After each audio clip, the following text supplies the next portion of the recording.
ትዝታ ዘአራዳ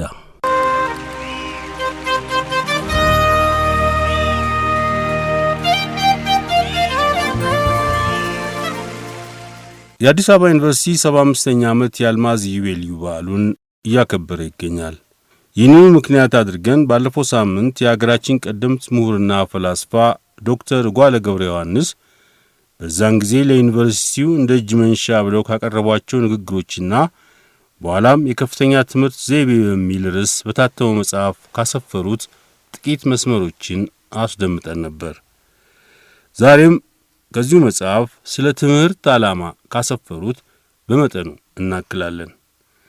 ለዶክተር ጓለ ገብረ ዮሐንስ በኒያላ ኢንሹራንስ ኩባንያ በእናንተ በአድማጮቻችንና በእኛ በአዘጋጆቹ ስም ከፍ ያለ ከበሬታ ያዘለ ምስጋና እናቀርባለን።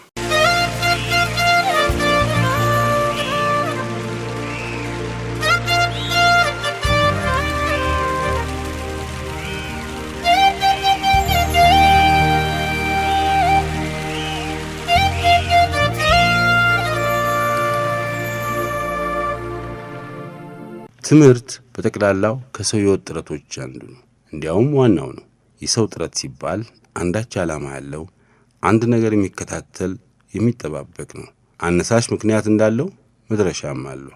አሪስቶትል የሚባለው ፈላስፋ ይህን ሐሳብ ኤንዴሌህያ በሚል ቃል ወስኖ ገልጾታል። ትርጓሜውም ሕያው የሆነ ነገር በመላ ወይም በመሆን በመካሄድ ላይ ያለው ነገር ሁሉ ለኑሮ ለሕይወቱ ጉዞ መድረሻና ተፍጻሜት ያለውና ይህንን መድረሻ ቴሎስ በገዛ ራሱ ውስጥ የያዘ ነው ማለት ነው።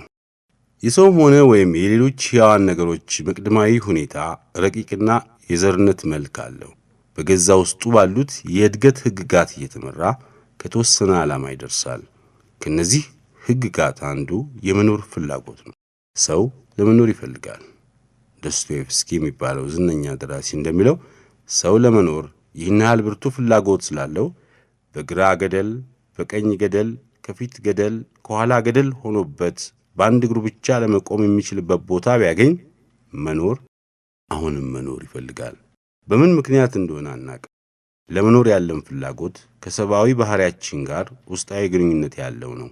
ይህ የኑሮ ፍላጎት ሰውን በብዙ ረገድ እንዲጥር ያስገድደዋል። እነዚህም ጥረቶች አንዱ ለእውቀት ያለን መጓጓት ነው። በዋናዎቹ የፍልስፍና ድርሰቶች መካከል የሚቆጠረው የአሪስቶትል ሜታፊዚክ በአጭር አረፍተ ነገር ይጀምራል። ሰዎች በመላ ስለ እውቀት የባህሪ ፍትወት ወይም መጓጓት ይሰማቸዋል። ትልቅ እውነት የያዘ ንግግር ነው። ሰው ለእውቀት በጣም ይጓጓል። አንዳንዱማ በብርቱ ይንሰፈሰፋል። የጥበብ ሀገሯ መገኛዋ ፈለጓስ ወዴት ነው እያለ በመጠየቅ የብስ ቆርጦ ባህር ተሻግሮ ይሰደዳል። በዚህ ምክንያት ከሕፃንነቱ ዘመን ጀምሮ እስከ ጎልማሳነቱ ድረስ ግማሹን የሕይወት ዘመን በትምህርት ቤት ያሳልፋል። ከዚያም በኋላ ለማወቅ ያለው ተምኔትና ናፍቆት ስለማይረካለት በተሰማራበት የሕይወት መስክ ሁሉ በዙሪያው ያሉትን ነገሮች ለማወቅ ይጣጣራል። የእውቀት ጥረት ዘወትር የሚቀጥል ምንጊዜም የማያቋርጥ ጥረት ነው። ለእውቀት የሚያነሳሳን የሚገፋፋን ሌላው ምክንያት የኑሮ ችግሮች ናቸው። ትምህርት መጀመሪያ ሰብአዊ ነው ማለት ሰው ከሙሉ የሰውነት ማዕረግ የሚደርሰው በትምህርት ነው። ሁለተኛ ትምህርት መክሊታዊ ነው ማለት ሰው በተፈጥሮ ዝንባሌ መሰረት አንድ ሀብት ጥሪት ወይም መክሊት አለው። በዚህ መክሊት መሪነት በማህበራዊ ኑሮ ውስጥ ተከፋፍለው ከሚገኙት ስራዎች ለአንዱ መሰልጠን መዘጋጀት አለበት። ሶስተኛው ትምህርት አዲስ ነገር ከማወቅ ከመመራመር የእስካሁኑን የእውቀት ድንበር አልፎ ለመሄድ ከመጣጣር ጋር የተያያዘ ነው። ሊን 3 የትምህርት ዓላማ ጠባይ ፈረንጆች ሂዩማኒስቲክ፣ ፕሮፌሽናል፣ ሳይንቲፊክ ይሏቸዋል። ሰው የሚማረው ከዝቅተኛው ከእንስሶች ጋር የጋራ ከሆነው ስነ ፍጥረታዊ ሁኔታ ወጥቶ በሐሳቡ በምኞቱ ስዕል መሰረት ከከፍተኛነት ከሙሉ የሰውነት ደረጃ ለመድረስ ነው። The proper study of mankind is man አለ አሌክሳንደር ፖፕ የሚባለው እንግሊዛዊ ባለቅኔ። እነ ሶክራትስ ያሰሙት በዘመናት መካከል ሲያስተጋባ የኖረው ብርቱ የመንፈስ ድምጽ ነው። ሰው ሊያስበው ሊያጠናው የሚገባው ዋናው አንቀጽ ሌላ አንዳች ነገር ሳይሆን ያው ራሱ ሰውነቱ እኔነቱ ነው። ምን እንደሆነ ምን መሆን እንደሚገባው መጠየቅ፣ መመራመር አለበት። ሰውን የበለጠ የተሻለ የተሟላ ሰው ለማድረግ የሚደረገው የትምህርት ጥረት ሂዩማኒዝም ይባላል። ቃሉ በቀዳሚ መልኩ ቺቼሮ ከሚባለው ሮማዊ ደራሲ የተገኘ ነው። ነገር ግን የዚህ ሰውዬ ሐሳብ ቀደምትነት ካላቸው ከግሪክ ፈላስፎች ጋር ግንኙነት ያለው ስለሆነ በመጀመሪያ ስለነሱ መናገር ተገቢ ይሆናል። ከክርስቶስ በፊት በ5ኛው መቶ ዓመት በተለይም ከማራቶን ጦርነት በአሸናፊነት ከተመለሱ በኋላ አቴናውያን በመንፈስ ረገድ ብቻ ሳይሆን በሀብትም ረገድ ከፍ ያለ ልማት አስገኝተዋል። በንግድና በዘመኑ ኢንዱስትሪ ብዙ ንቅናቄ የተሞላው ሕይወት ስለተፈጠረ አቴና የብዙዎች ሰዎች መመላለሻ ቦታ ነበረች። በዚህ ምክንያት ኑሮ የበረታ፣ ውድድር የጸናበት፣ ብዙ ችሎታ የሚጠይቅ ሆኖ ነበር። ሁለተኛው በመንግሥት አስተዳደር ረገድ ማናቸውም ሰው የሥልጣን ተካፋይ የመሆን መብት ስላገኘ እስከ ከፍተኛው የመሪነት ቦታ ድረስ ለመውጣት በሩ ተከፍቶለት ነበር። ዕውቀትና ችሎታ ብቻ አስፈላጊ ሆነው ተገኝተዋል። ግን ይህን ከፍተኛ ዕውቀት ከየትም ለማግኘት አልተቻለም። እስከዚያ ድረስ ጸንቶ በነበረው የትምህርት ሥነ ሥርዓት ውስጥ የሚገኘው ዕውቀት ለወጣኔዎች ብቻ የሚሆን ዛሬ አንደኛ ደረጃ እንደምንለው አይነት ነበር። ጤናማ መንፈስ በጤናማ አካል በሚለው ሐሳብ መሠረት የትምህርት ዓላማ ቀልጣፋ ሕሊና ወይም የተዋበች ነፍስ እና ብርቱ አካል ማስገኘት ነበር። የትምህርት አሰጣጥ ለዚሁ ዓላማ መድረሻ ይሆን ዘንድ የተመጠነ ነው። ንባብ፣ ጽሕፈት፣ ትንሽ ሂሳብ፣ የሰውነት ማጠንከሪያ ልምምድ። ይህ ብቻ በቂ ሆኖ ሳይገኝ ቀረ። በዚህ ጊዜ ይህ የከተማው ኑሮና የመንፈስ ችግር የወለዳቸው ሶፊስቶች የሚባሉ ሊቃውን ተነሱ። ለመጀመሪያ ጊዜ ከፍተኛ ትምህርትን በደንብ አቀናብረው ለማቅረብ የቻሉ እሊህ የትምህርት ሰዎች ናቸው። አብዛኛዎቹ የተወሰነ አድራሻ ሳይኖራቸው እየተዘዋወሩ በደሞዝ የሚያስተምሩ ነበሩ። ብዙዎቹ ተመልካቾች በዘመናቸውም ሆነ ወይም ከነሱ በኋላ የተነሱ በአንድ ነገር ነቅፏቸዋል።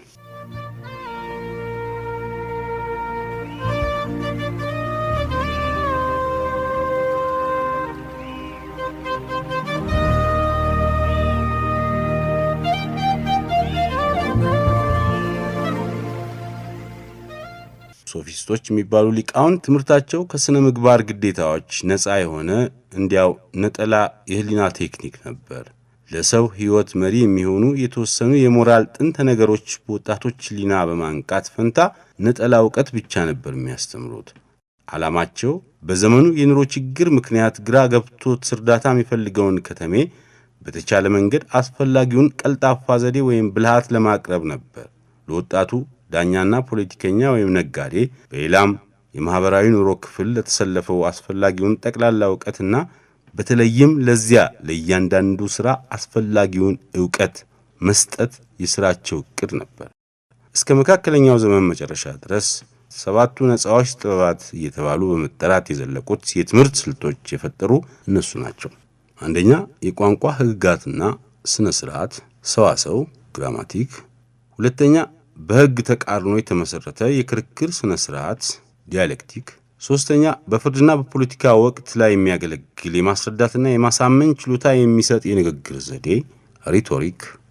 እሊህ ሦስቱ አንድ ወገን ናቸው። ሌሎችም ደግሞ ለሕይወት አስፈላጊውን ጠቅላላ ዕውቀት የሚሰጡ እንደ ማቴማቲክ፣ ጂኦሜትሪ፣ አስትሮኖሚና ሙዚቃ ያሉ ነበሩ። እሊህ የመጨረሻዎቹ አራቱ ትምህርቶች በትልቁ ፈላስፋ ፒታጎረስ ትምህርት ቤት በተለይ የሚሰጡ ነበሩ። ሶፊስቶች ግን እንደ ፒታጎረስ በገዳማዊ ኑሮ ሳይወሰኑ ዕውቀትን እንደ ጸሎት በሐሳብ ብቻ ሳያስቀሩ ለኑሮ አገልግሎት ለማዋል ይጣጣሩ ነበር። የከተማውን ወጣቶች በመላ በተለይም የሀብታሞቹ ልጆች እያሰባሰቡ ያስተምሩ ነበር። ፖለቲከኛው የሚማረው እንዴት አድርጎ ወደ ሥልጣን ወደ ወግ ማዕረግ እንዲደርስ፣ ነጋዴው እንዴት አድርጎ ወደ ሀብት ወደ ብልጽግና እንዲደርስ ነው። ዕውቀት ጥቅም ለመፈለጊያ አገልጋይ መሳሪያ ብቻ ሆኖ በሶፊስቶች ዘንድ ታይቶ ነበር። ጀርመናዊ ባለቅኔ እንደሚለው ዕውቀት ለአንዱ ሁልጊዜ የሚያከብራት ወደ ላይ ወደ አርያም የምትመራው ሰማያዊት ነቢይት ናት፣ ለሌላው ግን በወተትና በቅቤ የምታገለግለው አንድ ወፍራም ላም ናት። ሶፊስቶች ዕውቀትን እንደ ላም የሚመለከቱ ነበር። ከጥቅም ወዲያ እንዲያ ከፍ ያሉ የሥነ ምግባር ዋጋዎች ያሉ መሆናቸውንና ለሰው ሕይወት በእውነት የሰውነት መልክ የሚሰጡት እነዚህ መሆናቸውን ዘንግተው ነበር። እንዲያውም ሕግጋት ከእያንዳንዱ ሰው ሕሊና የሰረጹ እንዳሻው የሚለዋውጣቸው ፍጹምነት ዘላቂነት የሌላቸው የባለ ጉልበት ሰው ፈቃድ ብቻ የሚያጸናቸው ናቸው በማለት ተቃራኒውን ያስተምሩ ነበር። ይህን የሶፊስቶች ትምህርት በመቃወም ሁለተኛው የትምህርት አይነት ተገኘ። ይህም የሶቅራጥስ፣ የፕላቶን፣ የአሪስቶትልና የተከታዮቻቸው ነው። እንደነ ዋርነር ጃገር ያሉ የትምህርትን ታሪክ የጻፉ ደራሲያን ሶቅራጥስን ትልቁ የአውሮፓ መምህር ብለው ይጠሩታል። ያን ሰው እንደሆነ ነው እንጂ አይበዛበትም። እንደኔስ ይላሉ ዶክተር ጓለ ገብረ ዮሐንስ፣ እንደኔስ የአውሮፓ መንፈስ አባት መባል የሚገባው ነው። ምክንያቱም ያስተማሩ ብዙዎች ናቸው፣ ግን የአባትነት ማዕረግ የሚገባቸው ጥቂቶች ናቸው። ከነዚህ ጥቂቶች አንዱ ሶቅራጥስ ነው። ይህ ሶቅራጥስ የምርምር ዓላማ አንድ ነገር ብቻ ነበር፣ ይህም ሰው ነው። ከሱ ቀድሞ የነበሩት ፈላስፎች አብዛኛውን ጊዜ በግረሊናቸው አየራት እመቀመቃት በመውጣት በመውረድ ስለ ዓለማት ጥንት ተፍጻሜት ይመራመሩ ነበር። ሶቅራጥስ ግን ራስን እወቅ የሚለውን በዴልፊ ቤተ መቅደስ ግድግዳ ላይ ተጽፎ የነበረውን ጽሑፍ መሪ አሃዝ በማድረግ ሰው ስለ ሰውነት ትክክል አስተያየት እንዲኖረው በመጣር ሕይወቱን አሳልፈዋል። ሰው ይህን ያህል ችሎታ ኖሮት እስያን የሚያክል አገር ቢገዛ ስለ ራሱ ትክክል ዕውቀት ሳይኖረው ቀርቶ የዝቅተኛው እኔነቱ ባሪያ ከሆነ ምን ረባው? የነገር ሁሉ መጀመሪያ ለሰው ስልጣኑን ግዛቱን በገዛ ራሱ በሰውነቱ ላይ ማስፋት ማደረጀት አለበት። የህሊናውን ባለስልጣንነት ካወቀ ከተረዳ በኋላ ለዚያ ማደር መታዘዝ አለበት። የነገሩ ክብደት የሚያርፈው በአእምር ርዕስ ላይ ነው። ራስን ማወቅ እጅግ ከባድ ነገር ነው። የሰው አስተዋይነትና ተመልካችነት አቅጣጫ ወደ ውጪ ነው እንጂ ወደ ራሱ ወደ ውስጥ አይደለም። ለአይን እጅግ የሚቀርበው ቅንድቡ ነው፣ ግን እሱን እንኳን አያይም። ይህ ይቅርና አይን ራሱን አያይም። ይህ የአካላዊ አይናችን ወደ ውጪ ማምራት የውስጣዊውም የአይነ ልቦናችንም አቅጣጫ ነው። ቀኑን ሙሉ ስለሌላው ዓለም ልማትና ድቀት ስናስብ፣ ለአንዱ ቡራኬ ለሌላው መርገም ስንሰጥ ስለምንውል በዚሁ ደክመን ስለ ራሳችን ለማሰብ ችሎታ ሳይኖረን እንቀራለን። የሶቅራጥስ ትልቁ ትምህርት ነው። የሰው ተመልካችነት ወደ ውጪ ብቻ ሳይሆን ወደ ውስጥም እንዲሆን አቅጣጫውን እንዲያዛውር ነው። ሰው ትክክለኛውን ዕውቀት ለማግኘት ከተመራመረ ሊደርስበት ይችላል። ዕውቀትን ካገኘ የሕይወት ጎዳና ብርሃን ሆኖ ስለሚታየው በህሊናው መሪነት ከአመጽ ከነውር ርቆ በንጹሕ ሰብአዊ ተምኔት መሠረት በሰላም ለመኖር ይችላል።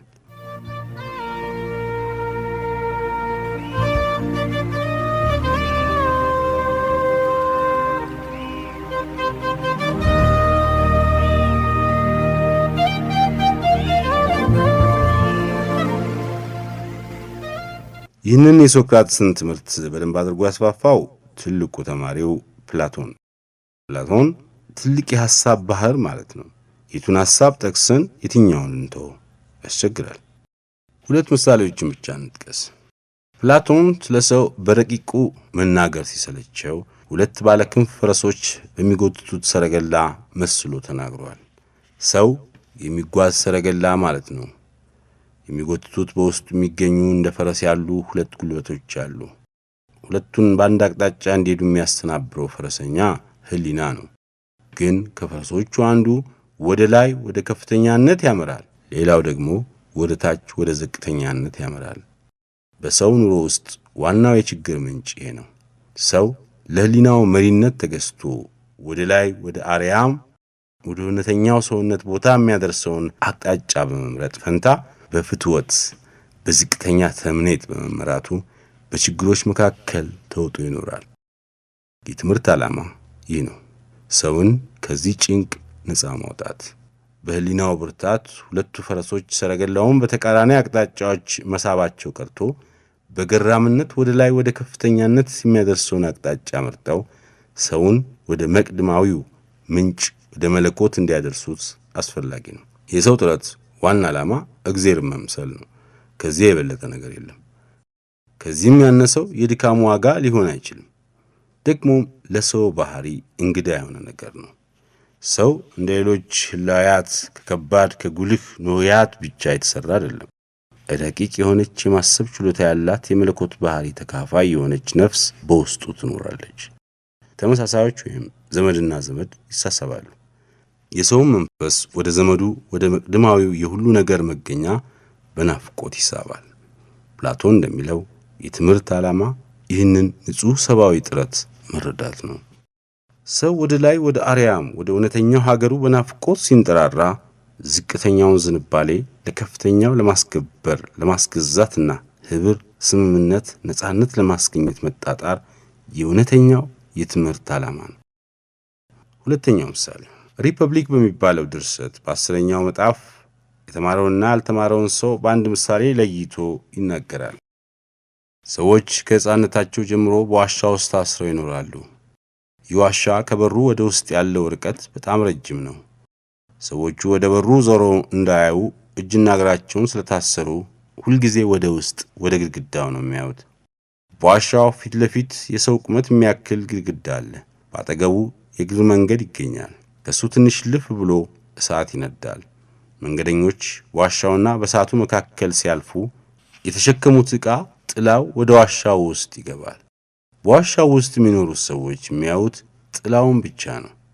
እሱንም እውነት አድርገው ይረዱታል። የተላላፊዎቹም ድምፅ ከጥላው የሚገኝ ይመስላቸዋል። አንድ አዋቂ ሰው መጥቶ ይህ የምታዩት ጥላ ነው እንጂ እውነተኛው ህላዌ አይደለም፣ የምትሰሙትም ድምፅ ግልባጭ ነው እንጂ ትክክለኛው አይደለም ብሎ ቢነግራቸው አይቀበሉትም። እንዲያውም ይቃወሙታል። ለማስረዳት ቢፈልግ መጀመሪያ ሰዎቹን መፍታት፣ ነፃ ማውጣት አለበት። ግን ዝግ ብሎ በቀስታ ማድረግ ይገባዋል። ምክንያቱም ጨለማ የለመደ አይን ብርሃን አይችልም። ቀስ በቀስ መልመድ አለበት። ብርሃን ከለመደ በገዛ አይኑ በማየት በዋሻና በሜዳ በጥላና በእውነተኛው ቁመት መካከል ያለውን ልዩነት ራሱ ሊረዳው ይችላል። የትምህርት ሥራ ከዚህ ምሳሌ ጋር የተያያዘ ነው። መጀመሪያ እንደ ዋሻ ካለው አካላዊ የድንቁርና እስር ቤት ተፈቶ በነፃ መንፈስ ነገሮችን ሁሉ ገጽ በገጽ ለማየት በዝግታ መጓዝ አለበት። መድረሻው እውነት ነው፣ በነፃነት ወደ እውነት። ይህ ነው የፕላቶናዊት ትምህርት ዓላማ። ሶፊስቶች ሰውን የዕለት ትርኪ ምርኪ ተከታታይ ብቻ አድርገው መመልከት ትምህርትን ከጥቅም ጋራ ከሀብት ከንብረት ፍለጋ ጋራ አያይዘውት ነበር። የዚህ አይነት ትምህርት ውጤት ምን እንደሆነ ለማወቅ አያዳግትም። አቴናን ወደ ድቀት የመራ መሆኑን ማስተዋስ ብቻ ይበቃል። ከዚህ ድቀት ለማዳን ሶቅራጥስና ፕላቶን ተጋድለው እውነተኛውን መንገድ አሳይተዋል። ሊህ ፈላስፎች በትምህርት ፍልስፍና ረገድ በዘመናት መካከል ለብዙዎች መርማሪዎች አቅጣጫ መፈላለጊያ ምስራቃዊ ኮከብ ሆነዋል።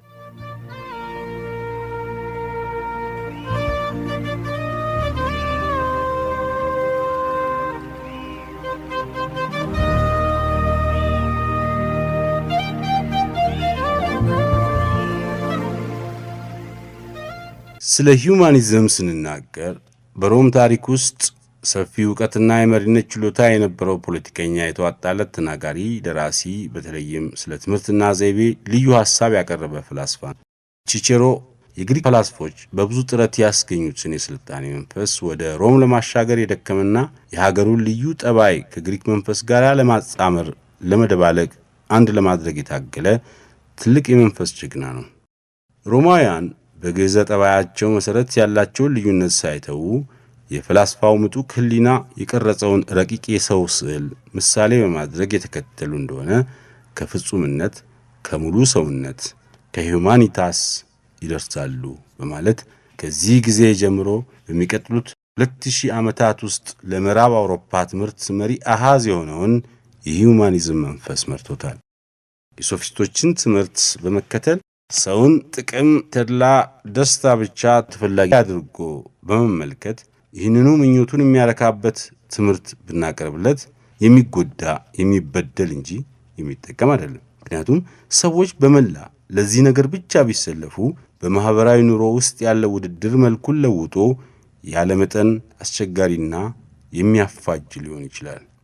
በተለይም ይህ እንዲህ ያለ ጥቅምን ብቻ የሚመለከት ትምህርት የሚያስገኘው ጠባይ ከስልጣን ጋር የተገናኘ እንደሆነ ነገር ጨርሶ ሊበላሽ ይችላል።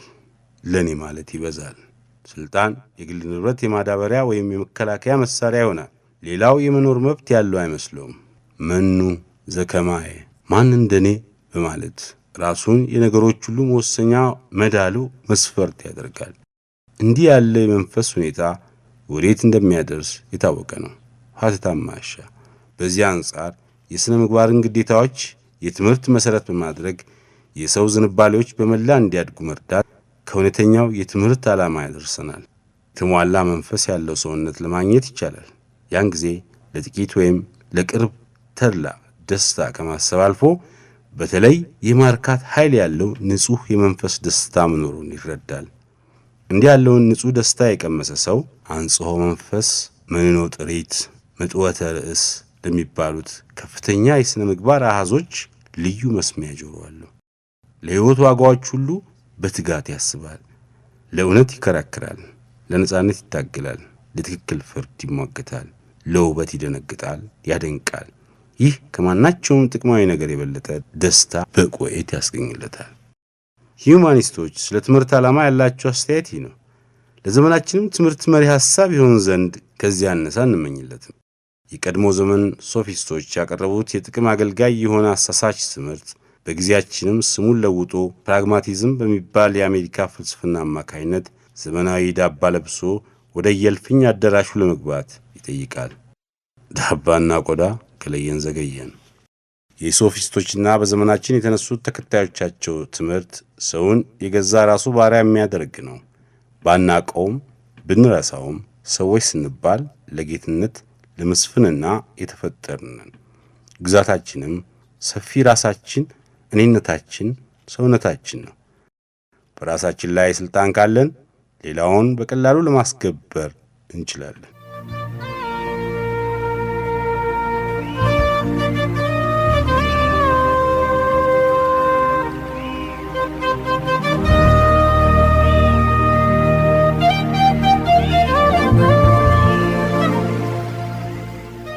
ትምህርት መክሊታዊ ነው። መክሊት ማለት ባጭሩ ገንዘብ ማለት ነው። የነገረ ሰብ ምርመራ ሊቃውንት እንደሚናገሩት ሰው ከዘሩ የሚወርሳቸው ወይም በከፊል በአባት በእናት ሳይኖሩ በልጅ ብቻ የሚገኙ ኔቸር ባልታወቀው ምስጢራዊ ጥበቧ ያስቀመጠቻቸው ሀብታት አሉ። በፍሬንች ቋንቋ ዲስፖዚሽንስ ይባላሉ። በአማርኛ ንዋሪያት እንበላቸው። ሰው ከሕፃንነቱ ጀምሮ እስከ ሙሉ ዕድሜው ድረስ በሚያልፋቸው የሕይወት ጣቢያዎች ሁሉ አንዳች ነገር ለመሆን ቢችል በእነዚህ በገዛ ውስጡ በአምሳለ ዘር በሚገኙት ንዋሪያት መሠረት ነው። አንድ መሻዳሪ ባይተዋር በሚጀምረው ዛኒጋባ ላይ ሰማይ ጠቀስ ሕንፃ ለመስራት አይቻልም። ያን ሕንፃ ቁመት እንደ መሠረቱ ነው። ሰው በትምህርት ለሚያደርገው እድገት የመሠረትነት ጉልበት ያላቸው እሊህ ንዋሪያት ያልናቸው የተፈጥሮ ሀብታት ወይም የእግዚአብሔር ስጦታዎች ናቸው። ሰው ለሚባለው ሕያው ሕንፃ ኃላፊ የሆኑ መምህራን እንደ ብልሃተኛ መሐንዲስ ይህን ነገር በተለይ ጠንቅቀው ማወቅ አለባቸው። የትምህርት ሥራ መጀመሪያ ነገር የእያንዳንዱን ወጣት ዝንባሌ ልዩ ሀብት ተፈላልጎ ማግኘት ነው። የአንዱ ሀብት ከሌላው የተለየ ነው። በዚህ ሀብት መሪነት መማር አለበት። በኋላም በዚሁ አቅጣጫ በሕይወት መስክ ውስጥ መሰማራት ይገባዋል። ይህ ካልሆነ ትምህርትም አይከናወን፣ ኑሮም አይሳካ። እዚህም እዚያም በማለት አስሩን ነገር ለመጨበጥ መንጠራራት ባዶ እጅ ያስቀራል። ትምህርት የሚሰምረው ደግሞ በተፈጥሮ ዝንባሌ መሠረት ሲሆን ነው። ነገሩ የሰንሰለት ግንኙነት ያለው ነው። ይህ ሐሳብ ምንጊዜም ማይሻር ከብረት የበለጠ ጥንካሬ ያለው ሕግ ነው። ይህን ሕግ የዘነጋ ሳይቀጣ አይቀርም። አንድ ሽማግሌ ነፍጠኛ ናቸው። ዕድሜያቸውን ሙሉ ይመኙት የነበረው ዳኛ ለመሆን ነው። ሳይሆንላቸው ቀረ።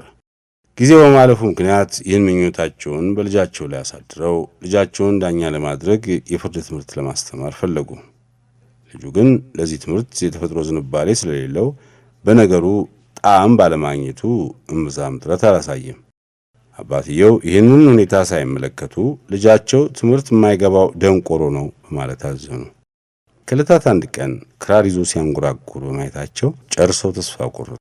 ያ ልጅ ከፍርድ ትምህርትም ሳይሆን ወይም ከሙዚቃ ትምህርትም ሳይሆን እንዲሁ አድጎ የአባቱን የዘማች ርስት እየሸጠ በመተዳደር ይኖራል። ልጁ ደንቆሮ ሆኖ አይደለም። የሰው ደንቆሮ የለም። ያለ ቦታው የተሰለፈ ሞልቷል። በዜማ ትምህርት ቢውል ኖሮ ይህ ልጅ ትልቅ መዘምር ሊወጣው ይችል ነበር። እነ ሞዛርትን የሚያክሉ ትልቅ የዜማ ደራሲዎች ገና በ9 ዓመታቸው በቤተ መቅደስና በንጉሥ አዳራሽ ለመዘመር መቻላቸው የተፈጥሮ ዝንባሌያቸው ቀደም ብሎ በመታወቁና ተስማሚውን ትምህርት በማግኘታቸው ነው። ይህ ባይሆን ኖሮ ስም የለሽ ልሙጥ ፍጥረት ሆነው ሊያልፉ ይችሉ ነበር። የምሳሌያችንም ልጅ አባት አንድ ትልቅ ስህተት አድርገዋል። ይህም የዳኝነትን ሥራ ያላንዳች አላዋጭ ብቸኛ ተፈላጊ ነገር ማድረጋቸው፣ የልጁን ዝንባሌ አለማክበራቸውና የሙዚቃን ትምህርት መናቃቸው ነው። ዕውቀት ወይም ሙያ ተብሎ የሚናቅ የለም። እንዲያውም ሙዚቃ በተለይ የሚከበር ነው። የሰው ነፍስ በቀላል የማይገልጸውን ጥልቅ ንጹሕ ደስታዋን፣ ምስጋናዋን፣ መራራ ሐዘኗን፣ ተስፋዋን የምትገልጽበት ረቂቅ መሳሪያ ዜማ ሙዚቃ ይባላል። ይህን መናቅ ነፍስ ስሜት የሚሉ ነገር እንደሌለው ደረቅ ፍጥረት የሚያስቆጥር ነው። በሀገራችን ይህ ያላዋቂዎች ትዕቢት የፈጠረው ንቀት በሙዚቃ ላይ ብቻ ሳይሆን በሌሎችም የተግባረ ዕድ ስልቶች ላይ ከባድ ጥላውን ጥሎባቸው ነበር። አሁን እየተነቀሰ ሄዷል። ትምህርት በዝንባሌ መሰረት መሆን አለበት የሚለው ሐሳብ በተማሪውም በአስተማሪውም ግንባር ላይ ሊጻፍ የሚገባው መሪ ሐሳብ መሆኑን በተለይ ለማሳሰብ እንፈልጋለን። በእያንዳንዱ ሰው ውስጥ ተከማችቶ የሚገኘው ሀብት በሚገባው ስራ ላይ ሊውልና አንዱ ሰው በተፈጥሮ ወደ ታቀደለት ሙሉ የሰውነት ደረጃ ሊደርስ ይችላል። ትምህርት አዲስ ነገር ከማወቅ ከመመራመር፣ የእስካሁኑን የእውቀት ድንበር አልፎ ለመሄድ ከመጣጣር ጋር የተያያዘ ነው። የተፈጥሮ ችሎታውን ባለማወቅ ሰው በዙሪያው የሚገኙት የሥነ ፍጥረት ጉልበቶች መጫወቻ ሆኖ ነበር። ዓለምን እንደ አንድ ትንሽ ዛኒጋባ በመረዳት ራሱን ቀና ቢያደርግ ጣሪያው የሚገጨው፣ እጁን ቢዘረጋ ግድግዳው የሚመታው እየመሰለው ባለበት ቦታ መንፈሱ ተኮራምቶ ለብዙ ዘመናት በችግር ኖሯል። ችግር አንድ ደግነት አለው፣ የእውቀት ምንጭ ነው። በጣም የተቸገረ ሰው ግራ ይገባዋል፣ አእምሮ ይጨልማል። ሕሊና ከጨለማ ከጽልመት ጋር በታገለ መጠን ያንኑ ያህል ብርሃን ያገኛል። የሰው ልጅ ታገለ፣ ከሕሊናው ብርሃን ሰረጸ። የእውቀት ጎዳና ታየው፣ ወደ ላይ ተጓዘ፣ ብርሃን ሰረጸ፣ ከከፍተኛ ቦታ ደረሰ። አርቆ ለማየት ቻለ፣ ተደሰተ፣ ጥረቱን ቀጠለ። ይህንን የድል ጎዳና የቀደዱ ብዙዎች የመንፈስ መሐንዲሶች ናቸው። በእነዚህ መካከል የቀድሞ ዘመን ግሪኮች ፈላስፎችና ምዕራባውያን ሳይንቲስቶች ከፍ ያለ ቦታ አላቸው። ከነዚህ ሊቃውንት ጋር አብሮ ሊጠራ የሚገባው ስለ ዕውቀት እድገት ከነቢይ የበለጠ የበረታ ድምፅ ያሰማው ፍራንሲስ ቤከን ነው። ዕውቀት ጉልበት ነው፣ ኖሌጅ ኢዝ ፓወር የሚል ኃይለ ቃል በርትቶ ማሰማቱ በዘመናት መካከል ይህ ድምፅ እያስተጋባ ታላቅ የምርመራ መንፈስ ቀስቅሷል። ይህ በዕውቀት የተገኘው ጉልበት ከአውሮፓውያን አልፎ ለመላ የሰው ዘር ተርፏል። አውሮፓውያን ያስገኙት ዕውቀት ወይም ሳይንስ በየትም ሀገር የከፍተኛ ትምህርት መንፈስ ሆኗል። ይህም ሁለት መልክ አለው። አንደኛው እስካሁን በዕውቀት ረገድ የሰው መንፈስ ጥሮ ግሮ ያስገኘውን አጠናቆ ማወቅ፣ ሁለተኛ ከአሁኑ ከተለመደው የዕውቀት ድንበር አልፎ ለመሄድ አዲስ ነገር ለማስገኘት መጣጣር። ሁለቱም አስፈላጊዎች ናቸው። አንደኛው ያለ ሁለተኛው ሊሆን አይችልም። ቆሞ መቅረት ይመጣል። የቀድሞዎቹ የሀገራችን ሊቃውንት በዘመናቸው ከታወቁት የእስክንድርያ ፈላስፎች ጋር መጻሕፍታቸውንም በመተርጎም ሆነ ራሳቸውን በመመራመር እኩል ያስቡ ነበር። ለማወቅ የሚፈልግ መጠራጠር፣ መመራመር አለበት። እውነተኛው የትምህርት መንፈስ ይህ ነው። ሦስቱንም የትምህርት ዓላማ ጠባዮች በአንድ ትንፋሽ ስንጠራቸው ትምህርት ሰብአዊ ነው፣ መክሊታዊ ነው፣ ሳይንቲፊክ ነው። ሦስቱ አንድ ናቸው፣ ያለምባ አይለያዩም ይላሉ ዶክተር እጓለ ገብረ ዮሐንስ የከፍተኛ ትምህርት ዘይቤ በሚሰኘው መጽሐፋቸው።